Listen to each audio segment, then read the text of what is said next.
Hello, everybody, and welcome back to another amazing gay woke episode of Blood, Sweat, and Strife, the gayest podcast ever.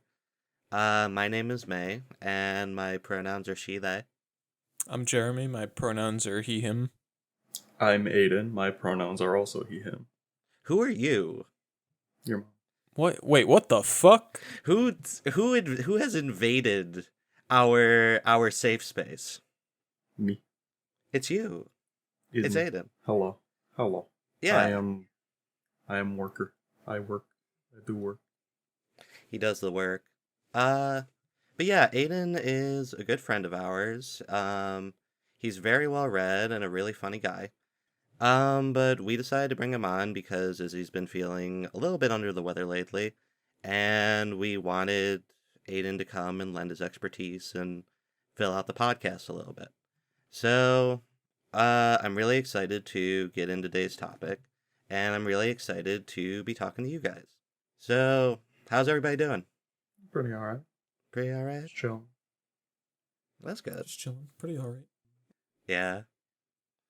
But yeah, for today's topic, last time in this series we covered a lot of the early, like homosexual history in the United States and like LGBTQ history in the United States, and today we are not only going to be covering the lavender scare, but we are also going to be covering the responses and resistance to the lavender scare, which were happening all over the country during this period of time, because whenever the government cracks down, there's always going to be resistance against it.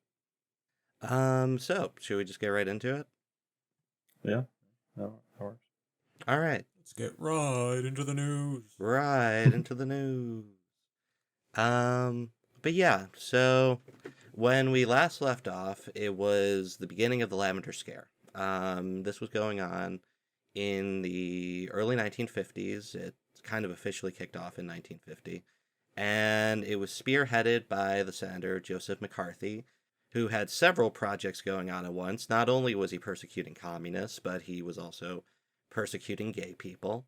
And this prompted a lot of different responses and a lot of different ways that LGBT folk started to not only view themselves, but to view the society around them. And it was because of this persecution that they started to organize. So the first group that we are going to be talking about today is the Madison Society.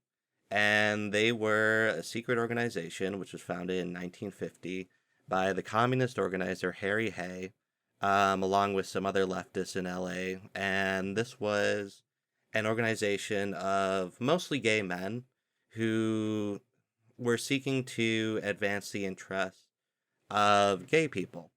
More like Harry Gay. Exactly. So yeah, before we get into how the Madison Society was actually structured, I want to talk a little bit about Harry Hay and his history with the various, like, radical movements which were going on in the United States at the time. So, Harry Hay was born of American parents in England in 1912, but he spent most of his childhood and adolescence in Southern California. In 1930, he enrolled in Stanford, where he developed an interest in theater, and by God, them bitches were gay. Like, he got into the theater scene, he started meeting with other gay people and people who shared his political worldview, and in 1933, he became involved with propagandistic theater activities and participated in the general strike of 1933. And if you go back and read how he felt about this general strike, he was very emotionally invested in this strike. He said it was an incredible thing to be a part of, and it kind of spurred him on to become deeply involved with the Communist Party, where he would work doing a lot of like theater type stuff and educational type stuff, and he would further his own communist politics. In 1938, however, because of like pressures from society around him, pressures from a psychologist or a psychiatrist whom he came under the tutelage of and educated him in like Jungian psychoanalysis, and because of pressure from party members, he married a woman named Anita Platke in 1938 and lived a pseudo heterosexual life for a period of time until eventually he left that relationship because he had been meeting up with guys for sneaky links, because this whole time he was suppressing his sexuality, which is sad. It's a sad thing when that happens. And I believe in the early 50s he left this relationship.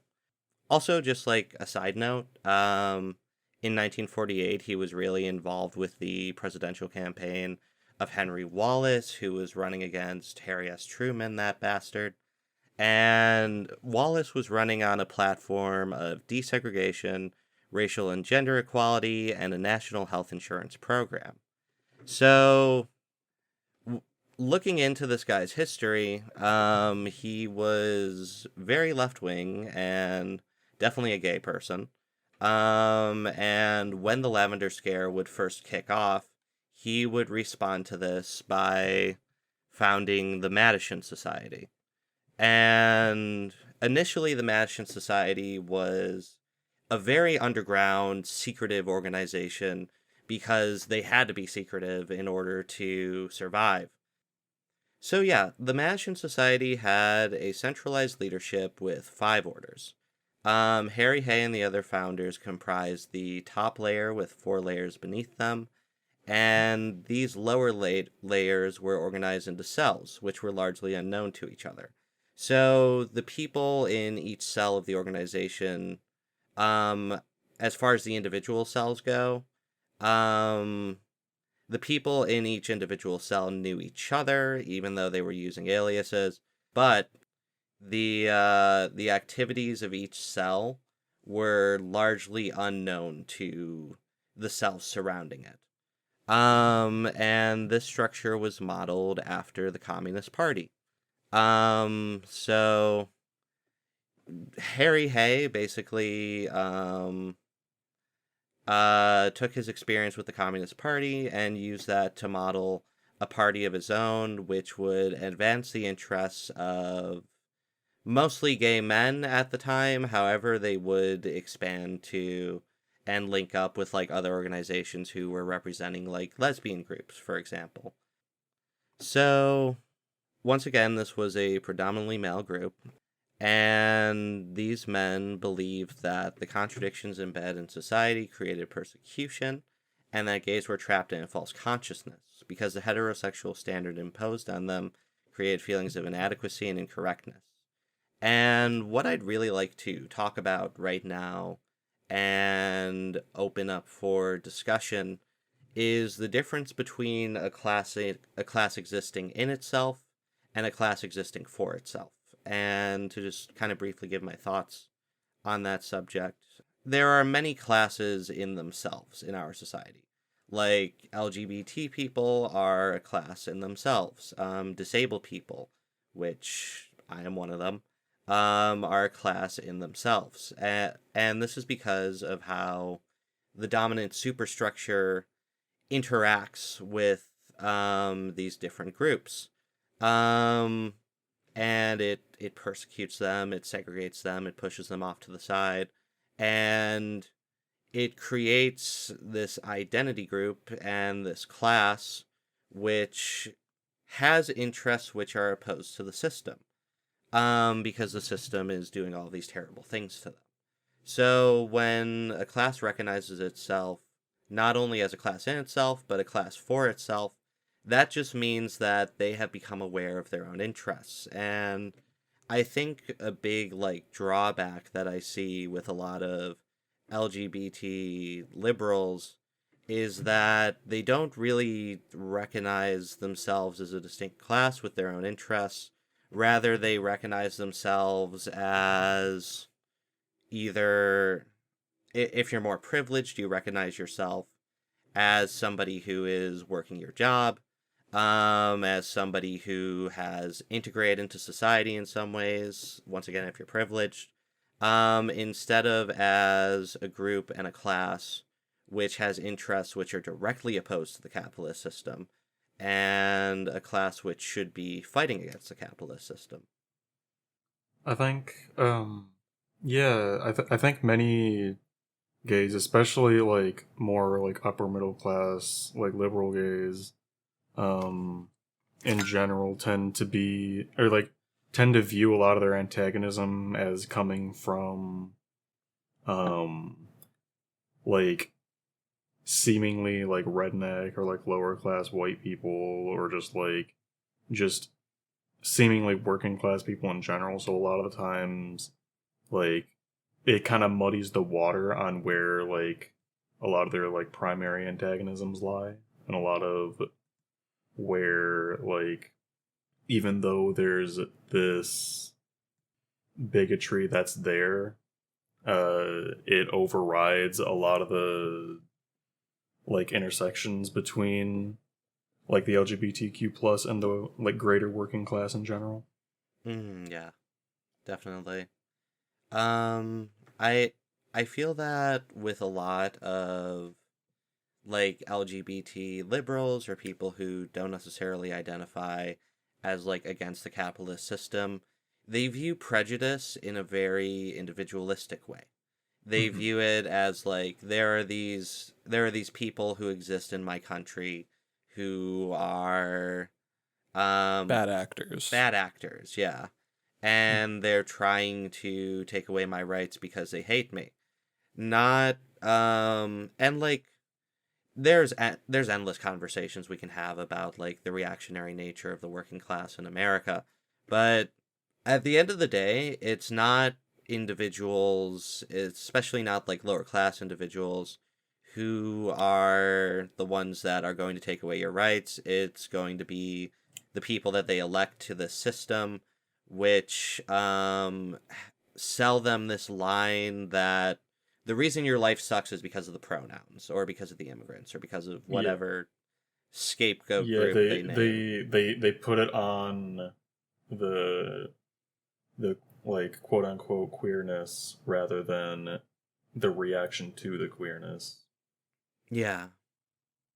I think it kind of relates a little bit to the caste system that exists in India, where it's like this social hierarchical system that purposefully puts certain people on top and everybody else underneath them is essentially worthless. But the people on top will say, "Oh, if you can manage to move up to this caste, then you'll be worth slightly more than you were when you were in that other caste." Yeah, And it fits. It's not quite organized the same in the U.S., but or in other Western societies, but it's kind of a similar thing where there's a superstructure with it's clearly weighted towards the top, yeah. Like and our society is designed more as like this loose spectrum of strata rather than a rigid set of like outline things. but it still works the same way Yeah, by yeah. It design, still has but the they keep it strata. It loose just so we pretends can't that. point. Yeah, Yeah, yeah, but that way people can't point to it and say, "Hey, we're judging this thing and saying that it's bad, but we have the same thing." right, But this way they can point and say, "No, no, like we're not a rigid caste system. It's just the free market or whatever they excuse they use. right. Yeah. Their divine mandate is just instead of like some kind of like divine thing, it's just the market. It's Yeah. portrayed as natural. Even though it probably stems from Catholicism anyway. Yeah. Yeah. Yeah, and there's like a whole conversation to be had about like liberalism and the ideology kind of underpinning it.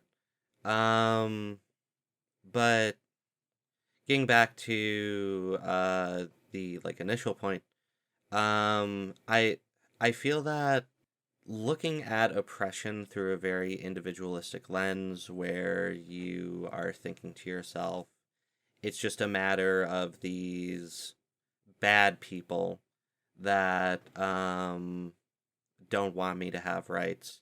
And if we could just get rid of those bad people, then everything would be fine. It doesn't work like that. How power operates is very opportunistic. And as we discussed in the last episode, during the Lavender Scare, the Republicans, who were the opposition party at the time to the current administration, really glommed on to homosexuality as a big issue. And they push this narrative that it was unnatural, it was predatory, it was evil, and they used this to attack the current administration, which was a little bit more tolerant of LGBT people, and brand them as weak and pansies and sissies and whatever. Um, so it's this thing where as long as there is a system where they can take advantage of these groups, they're going to do it for personal gain. Okay, so getting back into the notes a little bit. So the purpose of the MASH in society was to unify isolated homosexuals, to educate homosexuals to see themselves as an oppressed minority, and to lead them in a struggle for their emancipation. So, like, education is very important, learning history is very important, and they were trying to give people a radical education so they could understand their contemporary position to the system which was oppressing them. Um, they gained notoriety after winning the entrapment case of Dal Jennings, who had been arrested by a plainclothes officer, held for several hours and charged with lewd conduct. So they were fighting court cases. They actually, one of the things that the Mash Society had was a legal aid division, which would help people who had been entrapped by police. And as we go on, we're going to see this becoming a more and more prevalent thing. Like, they, with the way that homosexuals were being cracked down on, there was a response to it, and oftentimes it was these gay groups coming to the aid of people who needed legal assistance, because organizations like the ACLU wouldn't start representing gay people until like sometime in the 1960s. So really all gay people had at the time was solidarity from other gay people, because it really did feel like the whole of society had just turned against them. The Madison Society also started founding a lot of newspapers. There was a newspaper called One, which was founded in Los Angeles in 1952 and funded by the Madison Society and the Daughters of Bilitis, which we'll get into the Daughters of Bilitis more later, but they were a lesbian rights group. And this newspaper helped spread the word of the Madison Society, and this caused chapters to start popping up all over the country. So the Madison Society was growing. And up until 1953, they had this secret cell-like structure where there were individual cells who were all doing different activities, but one cell wouldn't be aware of another cell's activities. And this helped to keep everybody safe. Once again, they were also very communist. But in May 1953, at the height of McCarthy's influence, there were burning fears in the Madison Society over the leadership's communist leanings. And this culminated in a May 1953 convention, which had some pretty significant outcomes for the organization. So, although the Mastian Society voted with the leadership, rejecting calls for an anti-communist statement by the org, Harry Hay and the other founding members of the Mastian Society decided to leave the org. And they left the Mastian Society because they felt that their communist politics would restrain the organization's growth, which, in my opinion, was a very noble thing of them to do. Because they were like, at that point, they were like, this is much bigger than us. This organization needs to grow unrestricted by our communist hangups, and we're going to leave it up to this new leadership, which I did some reading into the new leadership, and I have a lot of disagreements with them.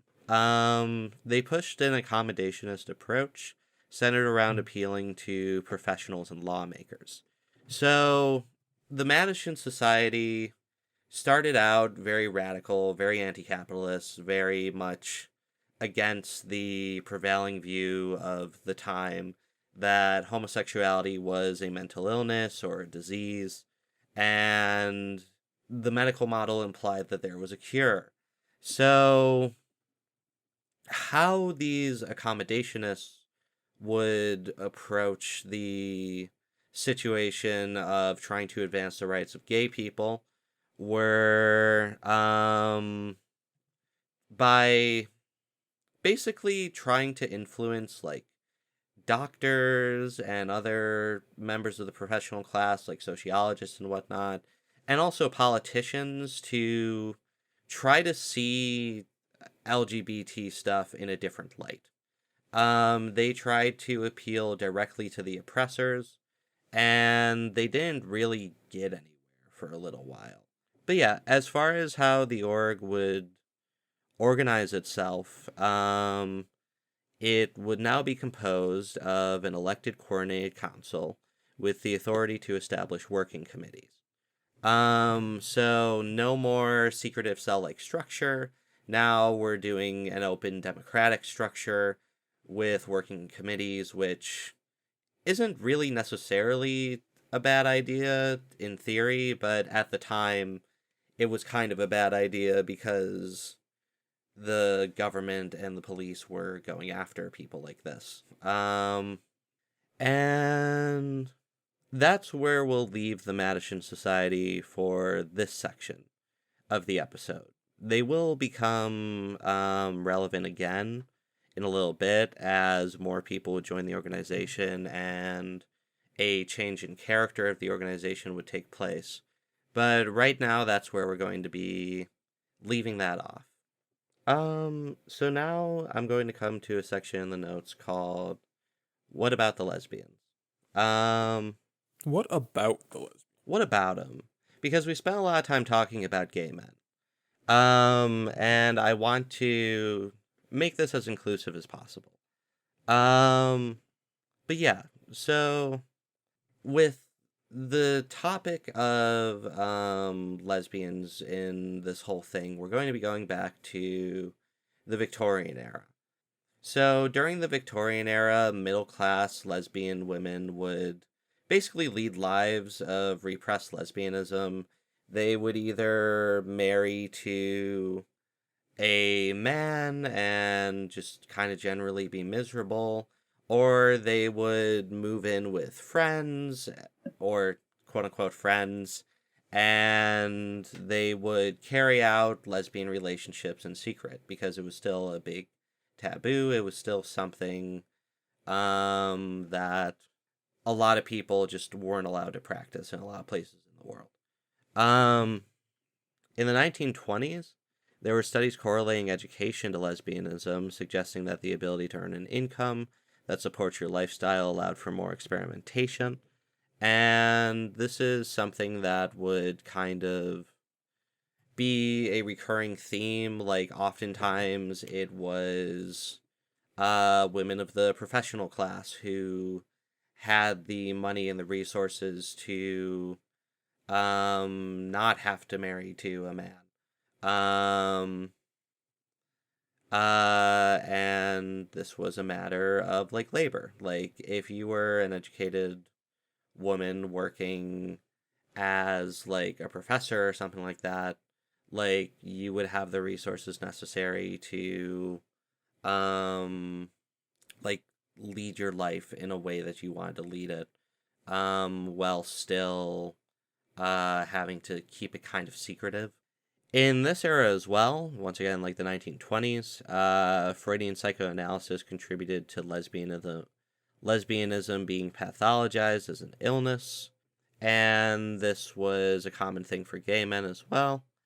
And then there was the progressive era, which had the like suffragettes movement, and all these women were protesting for the right to vote, and a bunch of women's groups were forming. But after the progressive era, these women's groups kind of scattered, and there weren't really a lot of options for lesbian women to like organize politically. So that's how things were for the middle class. But what about the working class? So working class women tended to work in sweatshops, factories, or domestic employment when single, and they worked in the home after marriage. They lived in cramped urban conditions, and this allowed very little room for a cult of domesticity to form. And basically, what is meant by that is think about the 1950s. Think about the stereotypical housewife with the duties of like keeping the house clean and picking up after the man and being submissive and all that other stuff. But since they were living in cramped urban conditions, they did not really have the inclination towards consumer products and this lifestyle of just pure subservience to men. And working class ethics did not endorse female pairings. There were a lot of people in the working class who still believed in the traditional pairing of a man and a woman, or traditional for the past like 100 years or so. There were women who cross-dressed, and one such instance of this was Lucy Ann Lobdell, who began cross-dressing in 1850 to do men's work and earn men's wages, and this wasn't an uncommon thing for lesbians. And Lucy Ann Lobdell said of her decision to do this, is it any wonder that I determined to become a member of this privileged sex if possible? The woman who must work is a slave. With the present wage conditions, there are thousands of young women who are living in a state of semi-starvation. So, I think that, like, the inclination that a lot of women had to cross-dress came from a place of economic insecurity, and they wanted better conditions and better lives for themselves. But also, I think that some of these people were just trans masc. Like, there are definitely stories of, like, trans masc people going back before the 1800s, but also, like, in the 1800s and the 1900s. And some women who decided to dress up as men, and they probably were just men. Like, they were happier that way, and well, for some of them, it may have just been a costume that they donned to gain opportunity. It was also a way of expressing yourself. So yeah, jumping forward a little bit, after Prohibition, bars for lesbians started popping up, long after the bars for gay men. The relatively low number of lesbian bars made them all the more important as cultural expressions of lesbianism.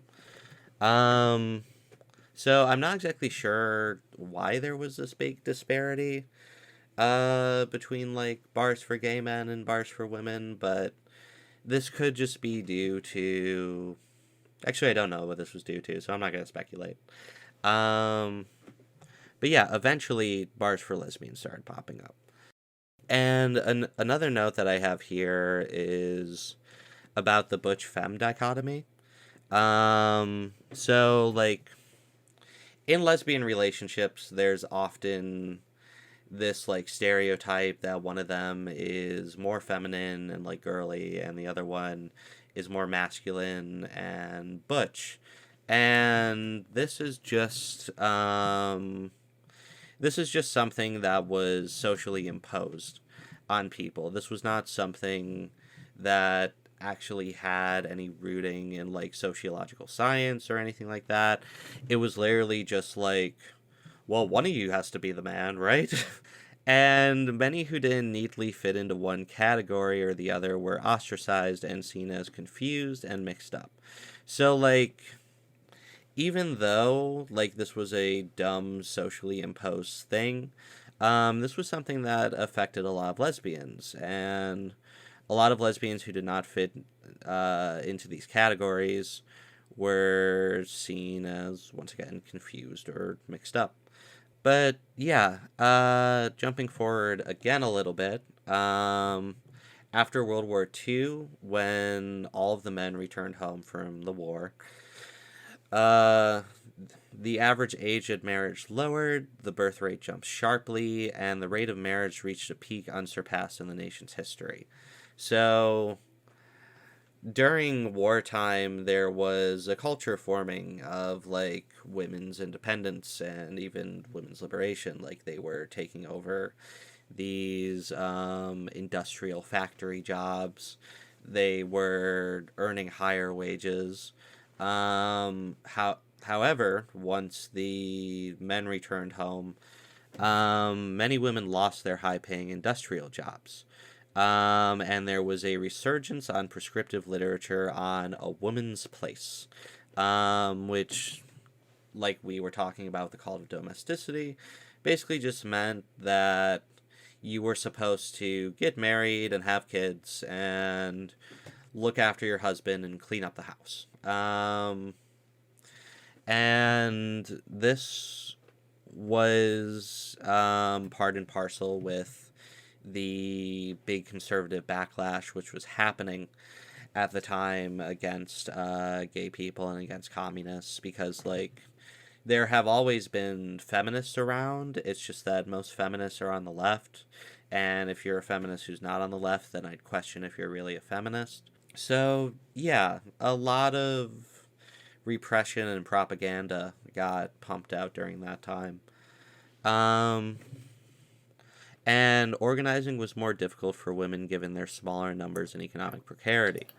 So for a long time, there weren't really there was a sense of community with lesbians, but there weren't really a lot of like organized groups up until 1955, when Del Martin and Phyllis Lyon founded the Daughters of Bilitis, which was taken from the poem The Songs of Bilitis, which is a poem exploring lesbian romance, or a series of poems exploring lesbian romance.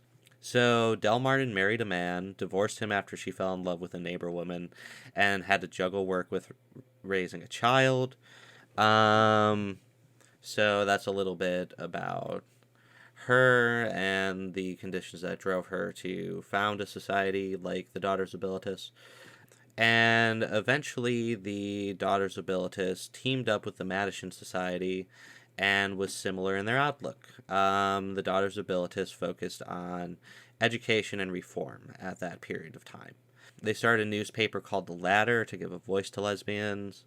Madison's leaders viewed the Daughters of Bilitis in a condescending way, though, immediately viewing them as a women's auxiliary. However, in the Daughters of Bilitis Constitution, there is a provision allowing the DOB from affiliating with another group, or disallowing the DOB from affiliating with another group. So they were still an independent organization. They still had their own stuff. It's just that the Madison Society's leaders viewed them as kind of like They were being sexist. They were being sexist. They really were. Yeah. Yeah. They kind of immediately took a pejorative stance on it. Just like, decided that they were like a guiding hand. Yeah. An ironically reactionary take to have. Yeah. Yeah. I mean, like, we see this, like, even today. Like, I hear stories all the time, and I've experienced, like, instances where I have been, like, excluded from something or excluded from an identity group based on, like, how I present or how I am. And there are, like, LGBT people who, are fine with, like, certain types of LGBT people. So, but, like, not fine with other types of LGBT people. So, Yeah, the good the good ones. The ones. quote unquote good Yeah, ones. so, like, even among, like, LGBT people, there's still a chance for these people to form reactionary stances and to not stand in solidarity with one another. And something that I really want to, like, combat with this series is the notion that there can be liberation for just one group of people. In order to have a movement that can actually challenge power, it has to run the gambit of all different types of groups. It has to have women's groups, it has to have LGBT groups, it has to have groups of racial minorities, groups of indigenous people, and we don't do ourselves any favors by excluding anybody. Um, Or trying to make their decisions for them. exactly. So yeah, we all have different perspectives and different interests and different things that we'd like to be done. And in order to um, accomplish those goals, we need to work together. Like, yeah. So, with the Daughters of Bilitis, even though they were a growing organization and they showed a lot of promise in some ways, organizing along the lines of a lesbian identity was still pretty hard. Workers were too precarious to take the risk. There were lesbians in hetero relationships rearing children, and professional women didn't want to risk their careers by joining the Daughters of Bilitis.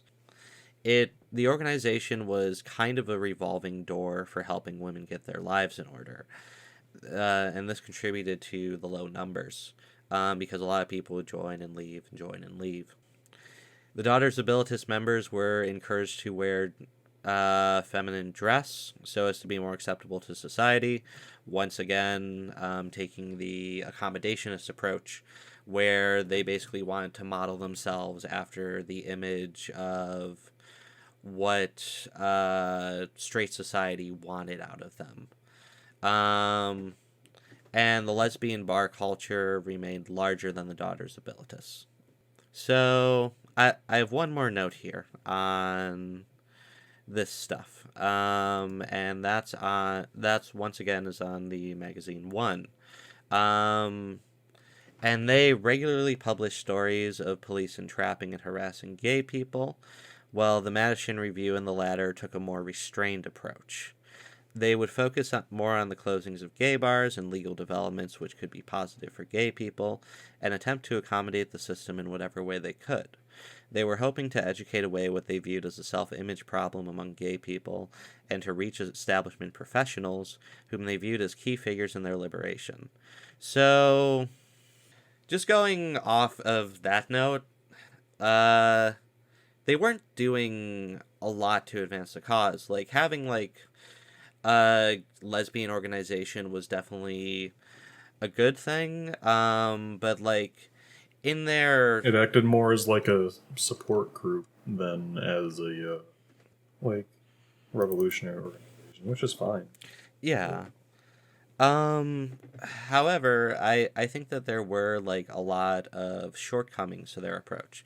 Like, it's good to have a support group for LGBT people. However, the approach that they took was a reformist, accommodationist approach. They wanted to present themselves in a nice way for heterosexual society so they could maybe ask for their rights. They wanted to ask for their rights politely. Right. And as history shows us, not much really gets accomplished on a systemic level when you are just politely asking. You have to make a big fuss, you got to go out, you got to protest, you got to do direct action. Um and these organizations at this period of time, given like the Red Scare and the Lavender Scare, they kind of retreated into respectability, as the book that I've been pulling from, Sexual Politics, Sexual Communities by John D'Amelio, puts it. And another thing that I want to discuss with this discussion on LGBT issues is that organizations can change a lot over time. As we are going to see, the Mash in Society and the Daughters of Bilitis would have significant changes in their organization throughout the 1960s. So far, we've been focusing on the 1800s to the 1950s, but as we get more into the 60s, new people are going to enter these organizations, and they're going to have a much more radical worldview. And I think how we're going to end today's episode is by talking about Franklin Khomeini, who was very cool, and I really like him a lot, and he had a lot of great things to say about the homosexual and LGBT movement, which was happening at the time. So, Franklin... Oh, before we do Yeah. that, I'd just like to, sorry, I didn't want to, I should have brought this up before, but I didn't want to break your flow, because you were going through everything so smoothly. But kind of going way back, to the point about women working the factory jobs and everything during World War II. It sort of is a perfect example of the thing that you spoke about before, where, you know, there are classes within classes and classes that are all to themselves. And it shows that when you compare it to today, for example, with the pandemic, and how the quote-unquote essential workers that worked jobs that might not necessarily have been essential, like fast food workers and stuff, got a little bit more respect during the pandemic. And then as soon as the pandemic was declared over by our lovely president, you know, the respect started to wane again. Mm-hmm. It was sort of similar to that, where like women could obviously do these jobs and deserved the same pay as men got, but as soon as the men came back, they started to get disrespected again. Yeah. Because like we're in the working class, and then the women are like a subset of the working class that are sort of even more put down than like. I mean, obviously in a patriarchal society, it's going to be skewed towards the men, so like we're on the bottom rung, and then the women are even lower than that. Yeah. I say we as in like men, and then like even within other minority structures, you have you know, the LGBTQ, and then the women of the LGBTQ are even lower than that, and then trans people in general are even lower than that. Yeah. And then even within that, trans women are lower than that, because they're the ones that everyone is outraged about. You know, you don't hear as much talk about trans men. Mm-hmm. It's because they're horny for us. That It's true. that's a lot of what it comes down to. But yeah, It's just interesting to observe that class structure. yeah, I really like that point, especially the point about like the essential workers, because like it's almost like how I viewed all of that stuff about like essential workers being so brave and being so good for us and all that other stuff during like the height of things. I kind of viewed that as just them gearing us up to watch a lot of these people die. Like as Yeah, exactly. as grim as that sounds, but like they were making it out like they were the troops, and they're going to They're they're heroes. heroes, and they're going to lay down their lives for us so you can have your fucking burger or whatever. Yeah. And like a lot of the people that I knew at the time who were working service industry jobs were like, I wish they'd stop calling us essential. I wish they'd stop doing this patronizing bullshit and just pay me more money. Um, They're not heroes. They were slaves being forced to work or they died. exactly. And like today, like it's impossible to have a single income household, pretty much, unless you have a lot of like wealth saved up. And women are still paid less than men are.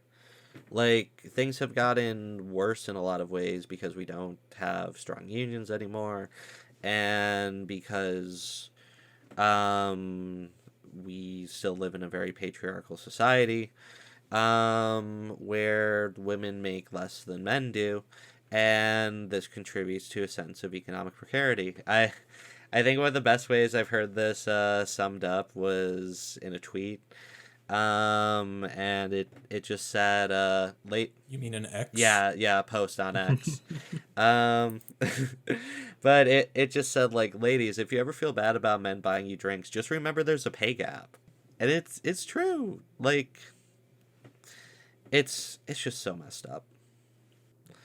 So, just to kind of wrap up for the day, we're going to talk about Franklin Khomeini a little bit on this episode, but I think we're going to really get more in depth with this stuff on the next episode. So, just to give you a little bit of background on him, he was the one who spearheaded the gay militant movement of the 1960s. And he was born in 1925 to a Jewish family in New York City. He served in the Army during World War II, finished college, and went to get a PhD in astronomy at Harvard. So he was a pretty smart guy. He was a well-educated person. He was an astronomer.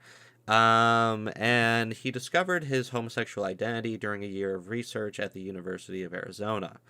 When he received a degree from Harvard in 1950, or he received a degree from Harvard in 1956, but then he lost his job in 1957 over 1956 lewd conduct charges. He took his case to the courts, but they ruled against him. And he was unable to find another position doing what he was trained in doing due to security concerns, which, as we talked about in the last episode, basically meant if you were a gay person or a drunkard, they would kick you out of government positions. The drunkard thing is, like, kind of funny considering that all those motherfuckers drink and take drugs in the fucking government. But the security concern thing was basically just like, yeah, we don't want any gay people in the government. And as far as his militancy went, he broke with the homophile movement in some key ways. Now, when I say militant, I don't necessarily mean he was picking up a gun and going out and doing anything with it. I mean that he had an anti-capitalist approach which broke from the accommodationists who wanted to influence public opinion through professionals and lawmakers and get their rights that way. And he said on this that it is absolutely necessary to be prepared to take definite, unequivocal positions upon supposedly controversial matters. We should have a clear, explicit, consistent viewpoint, and we should not be timid in presenting it. And once again, this was very different from what the homosexual groups at the time were pushing, who mostly took a neutral stance on these issues, presenting both sides. So they would be like, on the one hand, we deserve rights. On the other hand, they're right, we're mentally ill. Which is just a very self-hating stance to take. Yeah. Frank Khomeini disagreed with this stance and believed that presenting both sides only gave the other side ammunition to be used against them, which is true. If you are arguing that LGBT people deserve rights, you should not be using LGBT-phobic talking points. Right. Yeah. But it's important to see both I don't care. sides. We have to look at both sides of the argument to I be don't fair. care. No. None of that. Is it being fair to question whether or not we have the right to exist? Yeah, that's fair. Yeah. Don't you know I'm a centrist and I'm so smart? I see. Yeah. But yeah, Khomeini believed that the gay movement should be modeled after the civil rights movement, favoring the tactics of social services, information education, and civil rights direct action. He believed direct action to be the most important component. So as the 60s would go on, we'd see a lot of direct action taken by gay people. They would organize protests and marches. They would they would march with signs, and they believe that by kind of modeling themselves after the civil rights movement, they would be able to achieve their liberation. And since they were still living under the capitalist system, and Franklin Khomeini had spent some time being very poor, either homeless or on the verge of homelessness, he adopted some anti capitalist views. He said that one can supply virtually unlimited amounts of money, food, clothing, and shelter to the poor, but unless one gets to the root of the poverty, the economic system which produces unemployment, one will accomplish little of lasting value. He also disagreed with relying solely on education. He said that the black American tried for 90 years to achieve his purposes through by a program of information and education. His achievements in those 90 years, which by no means nil, were nothing compared to those of the past 10 years when he tried a vigorous civil liberties social action approach. And he also condemned contemporary medical models of homosexuality and conversion treatments. So, Franklin Khomeini is one of my favorite guys. Like, he had such a good like political line, and he became very important in the homophile movement, because he would, let me look at my notes. He would eventually become evolved, excuse me. He would eventually become involved in ECHO, or the East Coast Homophile Organizations, which was formed in 1963.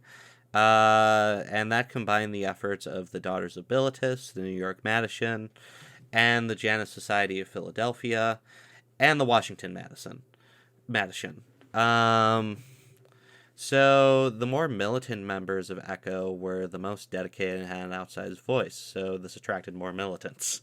So Franklin Khomeini was at the forefront of all of this. He was deeply involved in advocating for and fighting for the rights of gay people, and I think he deserves to be remembered and talked about. And we're going to be talking about him more on the next episode since we're almost out of time. But yeah, that's where we'll leave the homophile movements for today, and I want to open it up again now for final thoughts and some discussion. I think in general, a lot of the formation of these groups and a lot of like the directions they took kind of makes sense. Um, in the sense that like at the stage America's at and the stages America has been in, like these groups seem to be like pretty like the issues they're facing and the decisions they're making seem fairly normal for like how they're interacting with the situations around them, and I think things things can be improving at a pretty good rate. And I think the fact that that we have the ability to look back on these, and the fact that we have the ability to kind of like see exactly where these groups went wrong, or like where they like what lines exactly they took, and like how those lines affected what happened to them, I think it's pretty valuable overall. Definitely, yeah. Yeah, I think that the reason that radicalization keeps growing in movements like this is because, year after year the ability to access information gets easier and better. So we can see sort of how things shook out in the past and how to avoid those mistakes, like you were saying. And I had another point, but now I forget. You forgot. Maybe for Goran's. That's okay. But yeah, I want to comment on Aiden's point. While I was kind of like frustrated reading about like the little moments of like liberalization that happened with the Madison Society and with the Daughters of Bilitis, it also did make sense at the time, and it Yeah, was a I necessary think those stepping stone. I think the liberalization that these groups saw was a pretty like it's not a surprising response to a lot of the way things have gone in the United States because there have been like efforts from uh the government in general to try to make this less of an issue. And I think like a lot of the placation measures that they put forth have been somewhat successful but have also led to like large reactionary backlashes that I think will continue bringing the issue to the forefront again and again and again until, you know, capitalism is resolved. Yeah. And like just going with the modern day, like we are seeing another red and lavender scare happening like right Mm-hmm. now. Because like we talked about on the last episode in the series, um like a lot of queer people are communists. Like just look at this podcast. um and they recognize that, and they recognize that queer people are not living as full citizens in the United States. In some places now, you're not even allowed to use the bathroom as a trans person. In other places, they're passing laws against like gender nonconforming clothing. In other places, they are passing laws against abortion, which affects people with uteruses. And a lot of this kind of came from a reluctance to give us our rights in full. Yeah, They are willing to placate us in some ways. They're willing to put forth a Supreme but they'll Court let the decision. real problems fester until they get people killed, and even after. Yeah, yeah. Um, Oh, that kind of reminds me of the point that I forgot oh, okay. about. Uh, so, along with placation, usually one of the first things that they try to do is remove the access to education on this Yeah, stuff, like yeah, removing books from schools and or libraries. replacing like curriculums with things like PragerU. Yeah. Yes, and that's probably why they're reacting so fiercely to things like critical race theory, Right. or drag queen story hours, uh, Like because it, such it benign teaches, fucking things, and it's still yeah, like right. too much. But God forbid we humanize people. God forbid a person dress in drag and tell a story. Yeah. Yeah. But the critical race theory thing, it's like obviously it's not something that's being taught to kids in low level public schools, but it's still something that teaches the true history of the United States and how it was built on the backs of slaves. And that's something that they don't want everyday people to know, because the less people know about it, the less people will make a stink about Yeah. it. And I Yeah. think oftentimes it's not even that we aren't aware of this fact. Like a lot of racists will say like, well, that happened so long ago, so people just need to get over it. But like slavery never really ended. like No. like up until like the civil rights movement in the 1960s, and even after that you I had a think lot of like that's why a sharecropping. lot of people struggle to see like the impact of slavery because like because of the way labor is organized in general, people think like, oh well, if things only got slightly worse for them and things haven't even improved, I guess slavery wasn't like must not have been so bad. I guess Hmm. I'm just trying to But some of the understand slave like the masters were reactionary. nice to their slaves. Yeah, yeah, and it's like this extension now to the capitalist, where not all capitalists are bad. Yeah. Um, but yeah, like a lot of people like they they don't have like a particularly good understanding of history, and they refuse to see the problems which are still facing so many people as systemic problems. Like, going back to the conversation we were having about like liberal LGBT people who might have a little bit more privilege, they don't recognize their oppression as a systemic thing. They recognize it as an individual thing. They think that there's a lot of prejudiced people out there who are at the root of them not being able to live as full citizens in their country. When in reality, while there is a lot of like reactionary tendencies in the working class and a lot of backlash, it's a matter of the ruling class using these things to separate us and keep us from establishing community and solidarity with one another. Um, Mm-hmm. because, like, we, at the end of the day, like, the vast majority of people are the working class, and if we all joined together and attempted to accomplish something that would give us our rights, then that would pose a huge threat to things as we know it today. So yeah, I think that's where we'll leave it today. And we'll see you all again in about 2 weeks. Have a lovely time. Stay safe out there. And this has been Blood, Sweat, and Strife. See you later. See you later.